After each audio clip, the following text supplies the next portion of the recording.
This is Andy Gutierrez from StarWars.com, and you are listening to Coffee with Kenobi with Dan Z. This is the podcast you're looking for.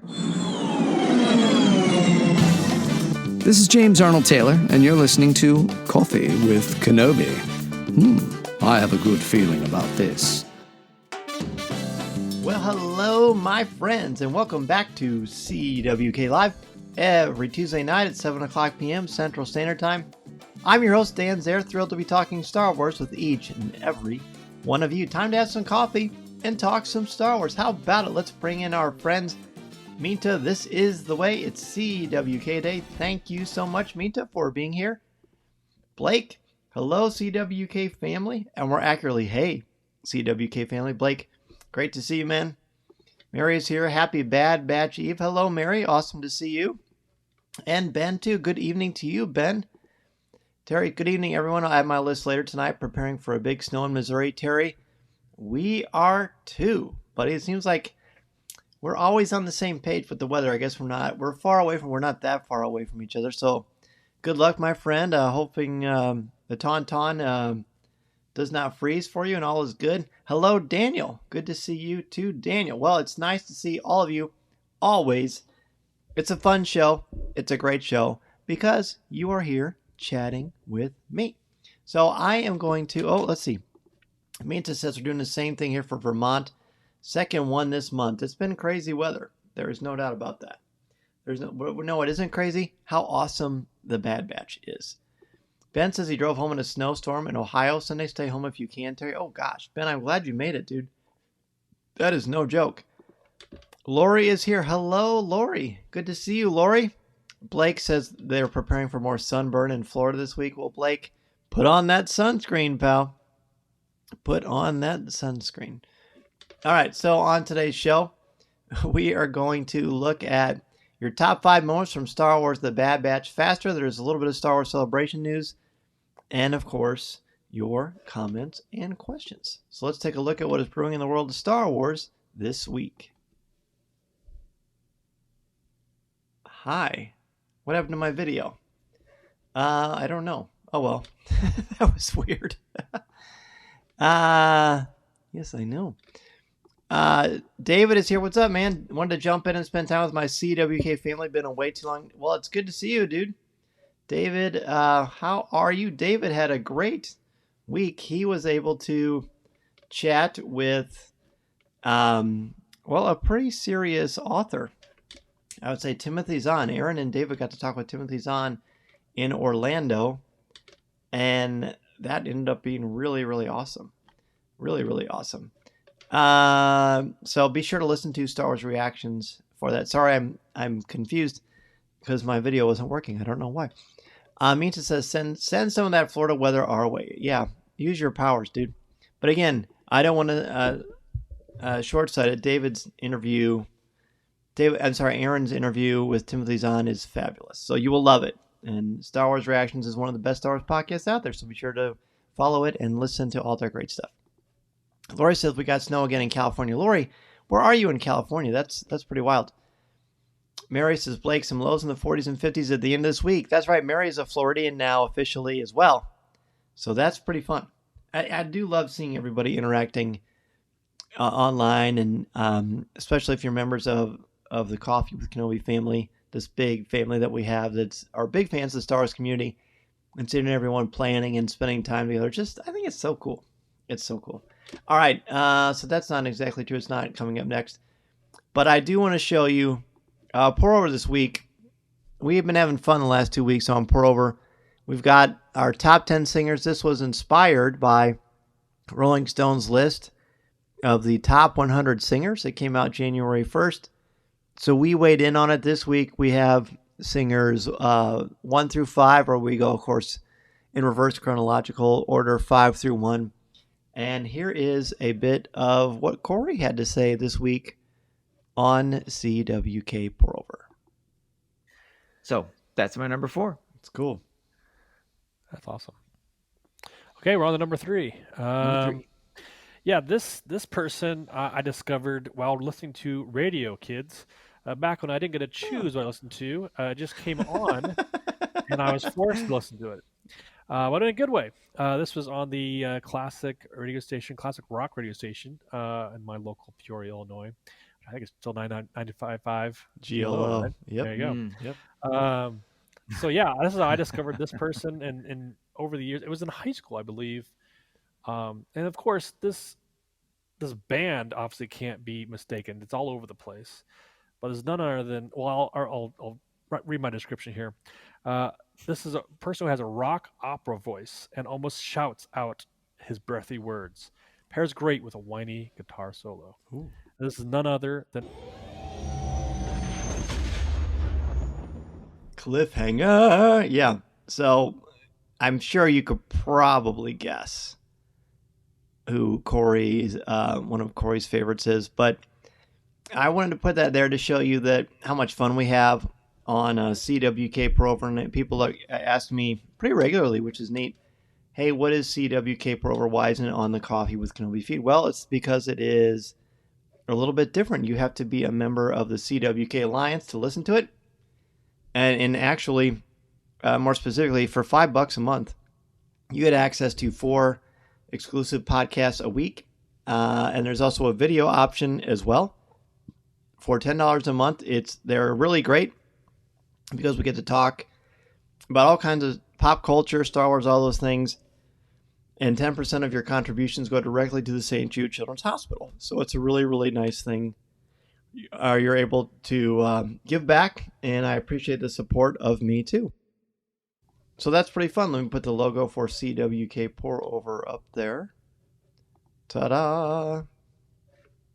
Now, let's go ahead and jump in the top 5 for this week.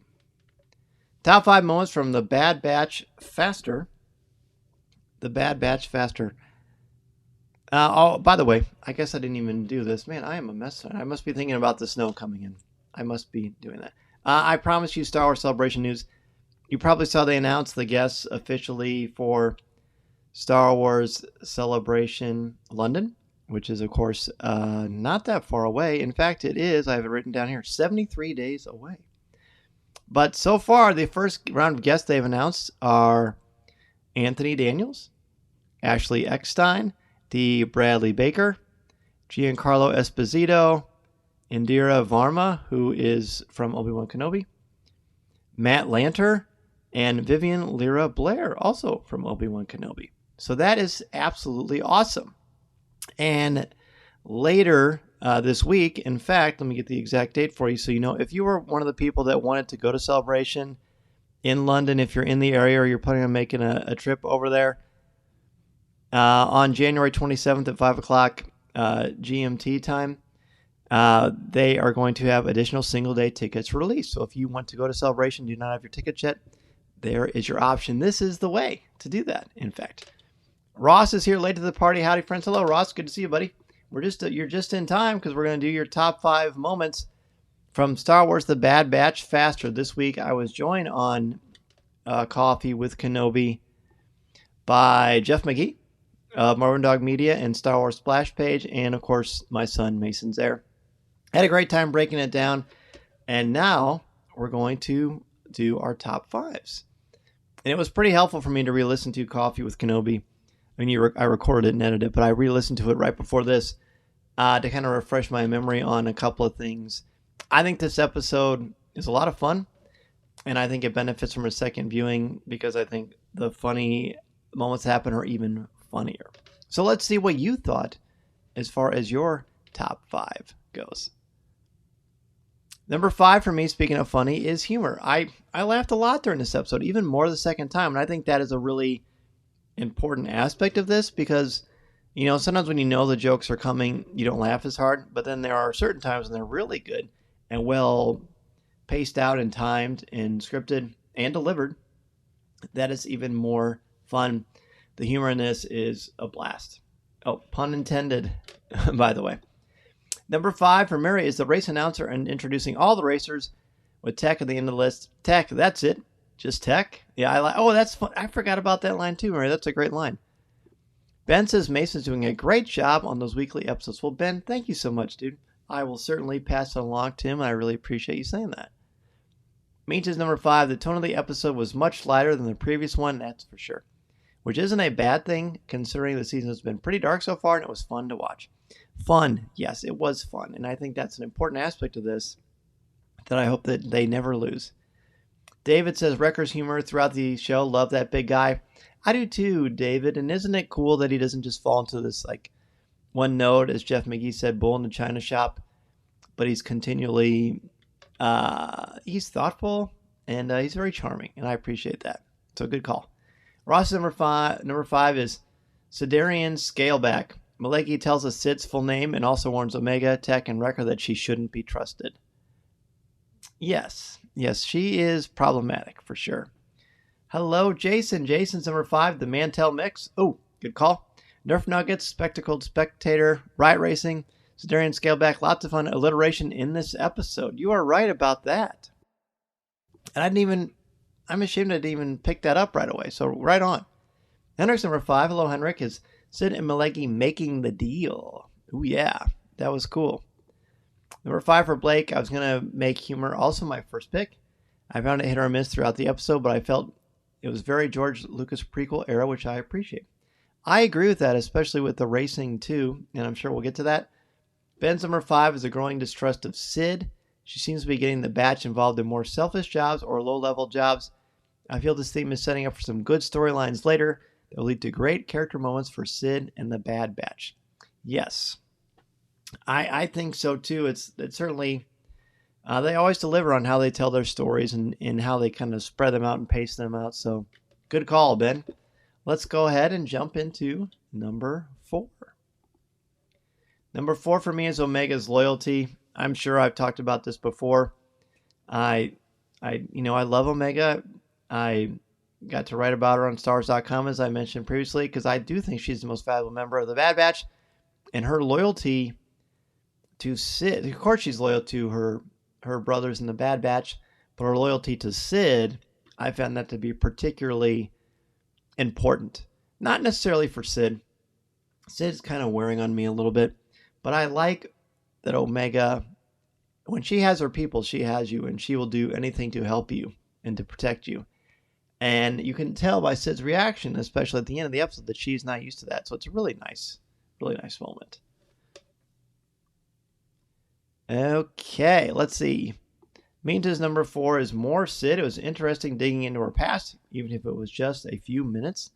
When Maleki told the Bad Batch to watch their backs with Sid, it makes you wonder if we're going to see more of her personal life emerge this season. And that is a good question, Minta.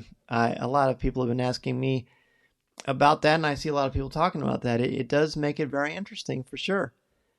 David's 4 is the callbacks to episode 1, pod racing. Also a callback to episode 2, the chase through Coruscant, especially through those tunnels. That's a good call, David. A very good call.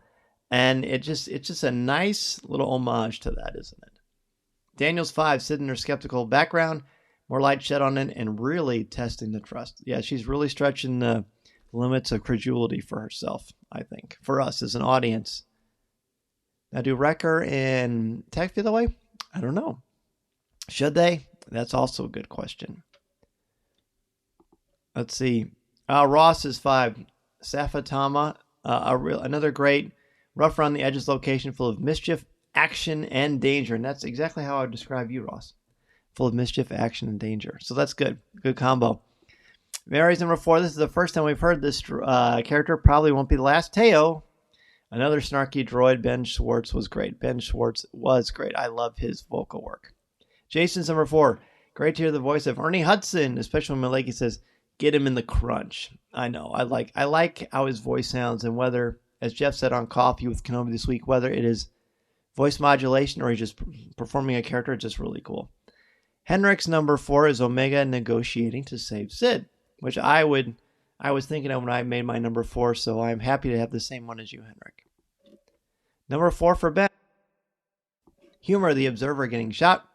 Teo, more on him shortly. The announcer questioning Tech's name. At first, this humor didn't feel natural for Star Wars, but I love this humor in other shows, so it worked better on my second watch. And I agree with you, Ben, and I mentioned this earlier. I certainly mentioned on Coffee with Kenobi this week. A second watch certainly does benefit this one. Number 4 for Blake is the character design of Teo I may have gotten that name written wrong. It looks good to me. The fact that he had an interesting design with a flipping face was something I haven't seen before in Star Wars. You're right. And I was thinking about that too, although I couldn't put my finger on it, but you're right.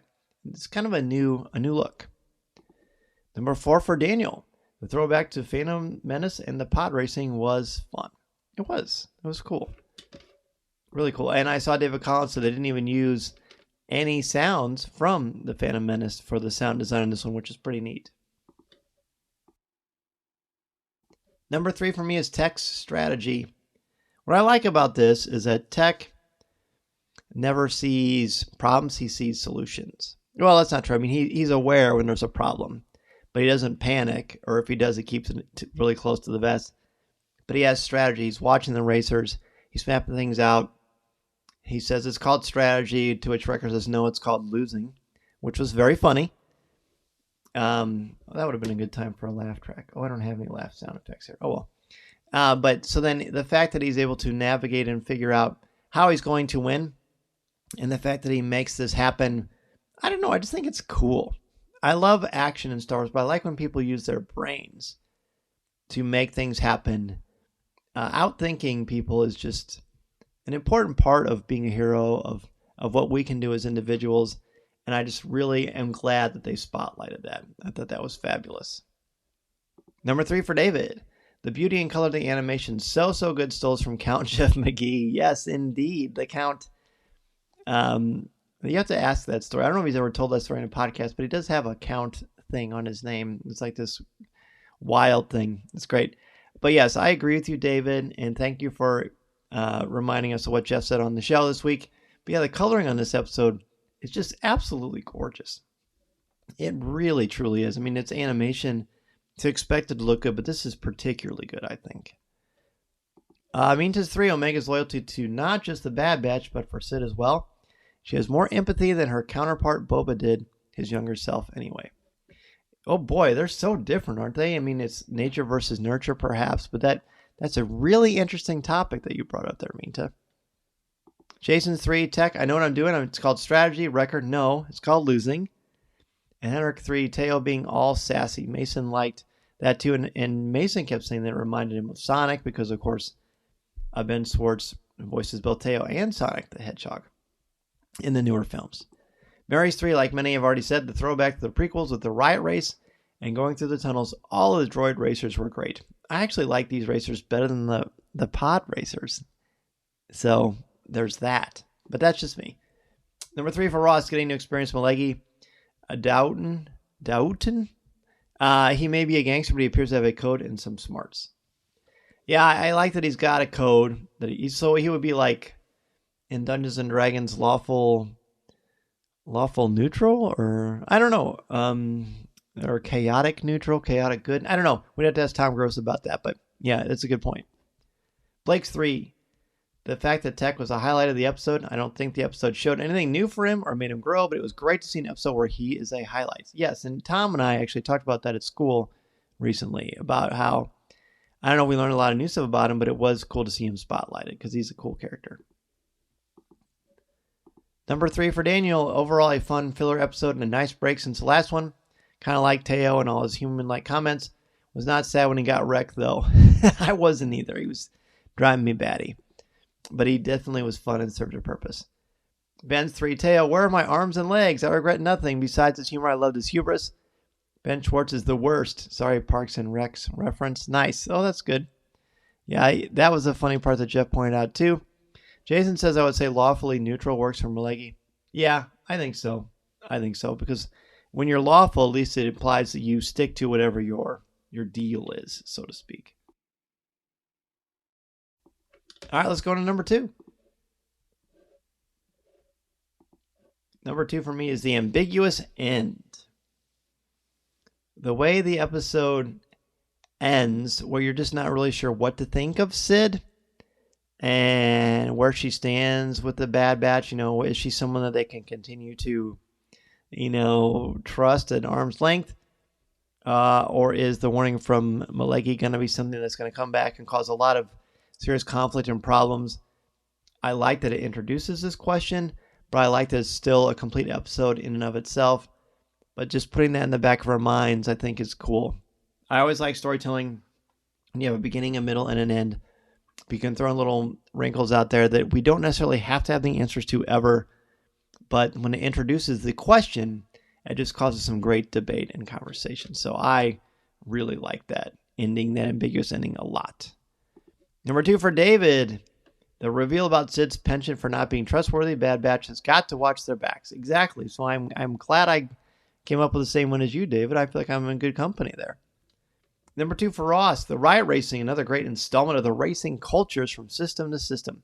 The racing sequences were beautiful. Indeed they were. And I like how you said racing culture because that's very apt. Means too, I love how it was a nod to the pod racing scene from the Phantom Menace. And Teo was even sassier than K2. It's true. Even when he was run over a second time, especially his last line, I regret nothing. I definitely prefer K2, but I know exactly what you're saying. Mary's number 2, Maleki telling the Bad Batch to watch their backs with Sid. Foreshadowing. Ernie Hudson was so good. He was really good. And I'm glad that mine matched yours as well, Mary. So that's cool. Ernie Hudson is great. Jason's number 2. Omega stepping in to negotiate with Maleki and try to save Sid. Her concern for other people, no matter how shady they are, continues. Oh, yes. There you go. And Eric's number 2 is Teo being cocky. I just know you and Mason would get along so well, Henrik. Blake's 2. The racing and track design. I like the fact that the pod racing is done throughout the galaxy with a slightly different look. And the design of the course within the city was superb. It was. They always feel like these are actual. I mean, we talked on the show about how it's like Mario Kart, and I think that fits here. And the fact that you caught up on you point out the design is pretty neat. Daniel's number 2. The Maleki character was interesting, and of course, the voicing by Ernie Hudson was great. Wonder if we will see him again. I hope so.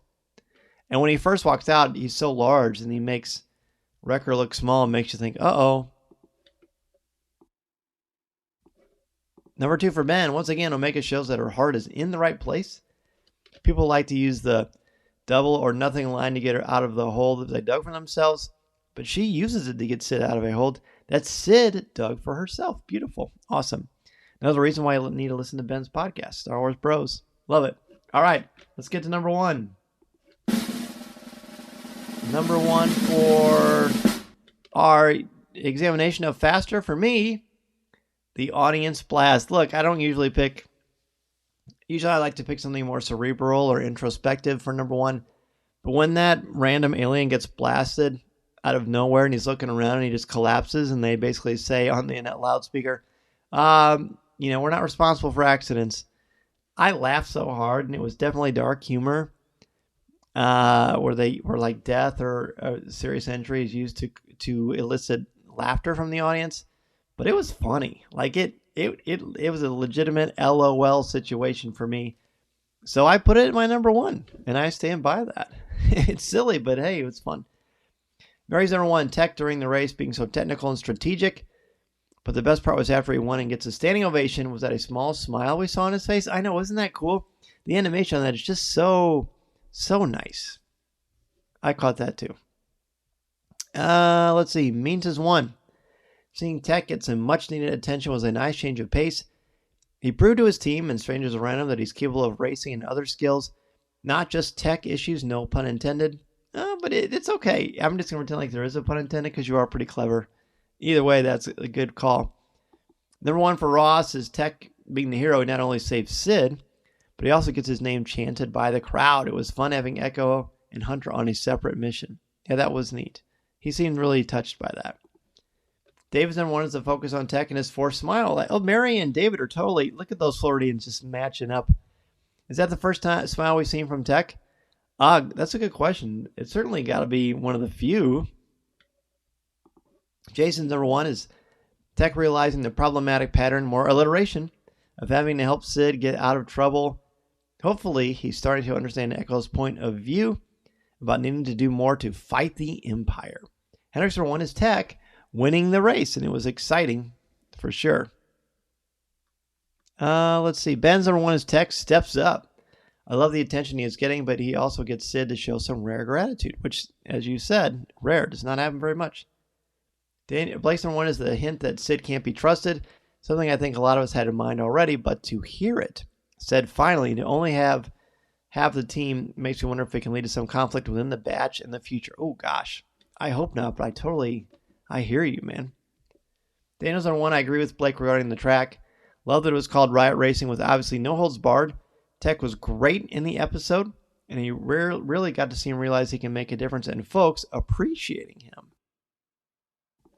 Yeah, I like that too. Like, he doesn't have a lot of pretense or hubris, but he's not a robot. Yes, he's a clone, but he's still human. And seeing him like that, I thought was really, really fun. Well, it was fun talking about this episode with all of you. What's next week? Well, what's the title of next week's episode of The Bad Batch? Well, we know from Stars.com, and it's called Entombed. Because that is an ominous name. I wonder what's going to happen there. We'll find out tomorrow on Disney+. So that's great, right? Well, let's transition from that and jump into Ask Dan Z.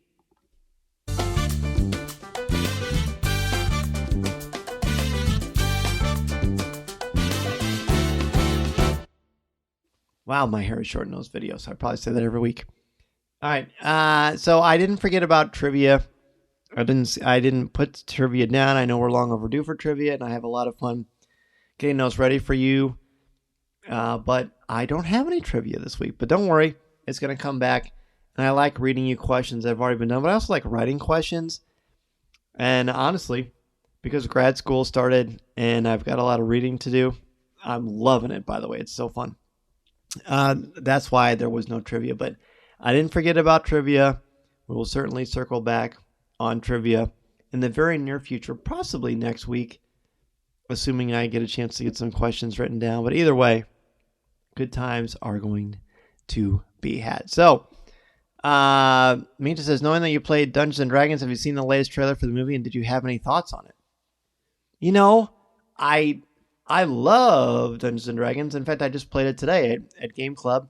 I am the dungeon master at our school, one of the dungeon masters, and I had a fun little campaign that I'm working on with my students. I haven't seen the new trailer. I saw the first one.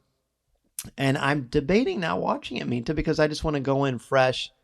I know Tom's going to be so excited about it, but I'm really excited about it, and I'm guessing you are too. You will be happy to know, Minta, I know you're a big fan of this. I've only seen the first episode, but I started watching Wednesday. Oh my gosh, what a great show. Like, I part of me thought, I'll just probably skip this one, but my wife and I watched it last weekend, and I loved it. So cool. Do you have any fun interviews lined up after the Bad Batch is over? The short answer for that is yes, I do. More to come, my friend.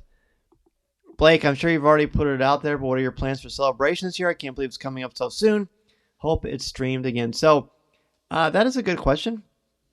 Celebration plans for this year are still very much in flux. But once I know more about that, I will be happy to let you know. And if I'm able to make it, I will certainly try to bring you along on social media and on the podcast. Mary, not sure if I heard you say this or not, but is there going to be a podcast stage of Celebration? If so, will you be on it? Well, they have something a little bit different this year. They're doing, I don't remember the technical, I applied for it, but it was something like, it's like it's not the fan stage. That's what I was the host of last time. It's, because they don't have media applications. They don't have a podcast stage, but they have like a stage set up for podcasts, for YouTube people, for different fans. And it's just like one center thing. But there will be podcasts there, and fingers crossed that I get to be one of the people on the stage. I will let you know. Daniel says, you were so amazing, Dan. So many obligations and juggling it all. Dude, thank you. I'm just a mirror. And I appreciate that. I like challenging myself. I think it's fun. And it's inspiring to try different things. I don't like just sort of being complacent. So it's a good time. But I appreciate that. And speaking of amazing, look at you, Daniel. Look at Daniel's profile picture. If that Obi-Wan Kenobi doesn't look like it came right out of the Disney Plus series, I mean, I don't know what does. It's really good. So kudos, dude. And thank you again. Ross says Wednesday is incredible. Glad you're both enjoying it. It's fun for us both to find something that we like in the same way, because I'm much more genre based and she's more steeped in realism. So this is a fun little mixture. Certainly not realism, but it is fun. Ben wants to know if I've gotten around to watching Rings of Power yet. I haven't, but it's interesting that you say that, because for some reason, I know why. Mason checked out The Hobbit from his school library, and I started thinking about Tolkien a lot, and planning my Dungeons and Dragons campaign for my students made me think of that. So Ben, I definitely still have it on my want to list. Well, thank you so much, everybody, for joining me this week on CWK Live. It's always such a pleasure to spend time with all of you, having a cup of coffee. You may have heard, because there were a lot of shows last week on Coffee with Kenobi. We talked about Bad Batch, and I had an interview with the Hasbro team. And at the end of that, I said, I know I always say this is the podcast you're looking for. See you next time, blah, blah. I can never think of like a really good sign off. And the show's been on for almost 10 years. And I still don't feel really great about a really strong sign off. Maybe it's just this is the podcast you're looking for. Maybe that's it. I don't know. What do you think? Meantime, may the force be with you. Thanks again to everybody for joining us. I talked a lot with MEI and Mouse Fan Travel this week. Remember, some of you were talking about this, by the way. Hey, when are we going to go to Florida? Are we going to go a little bit early? Are we going to have meets? Or are we going to do other stuff on our Galactic Star Cruiser trip? The answer is, yeah, I want to. We're still working that out. Don't forget that there is a Facebook group. It's not really, it's a Facebook group. It's like an event page for this, but go there with your plans and ideas, and we'll try to make some cool things happen, for sure. Mary, have a great week. See you back here next week for another great conversation. Looking forward to it, Mary. As always, it's going to be a blast because we get to all chat together. Blake says, thank you. Love you, Dan, and love our community. May the force be with you all. Thanks, dude. And keep that sunscreen on. Ross, be well. Have a great week. Ben, great chatting with you again. Thank you so much for making it a great show, Ben. Ross, my pleasure, brother. Daniel, good to have you here. And David, so nice to see you. Really enjoy listening on CWK Live with my CWK family. Looking forward to being on the Star Cruiser with everyone. Thank you, David. And again, congratulations on chatting with Timothy Zahn. What a wonderful thing. You guys deserve it. And you all deserve to have a great week. Be careful in the snow or the sun or wherever you are. I look forward to chatting with you next week. Until next time, here we go. This is the podcast you're looking for. This podcast is not endorsed by the Walt Disney Company or Lucasfilm Limited. It is intended for entertainment and informational purposes only. The official Star Wars website can be found at www.starwars.com. Star Wars, all names, sounds, and any other Star Wars related items are registered trademarks and or copyrights of Disney and their respective trademark and copyright holders. All original content of this podcast is the intellectual property of Coffee with Kenobi unless otherwise indicated. This is the podcast you're looking for. There's no one here. Move along.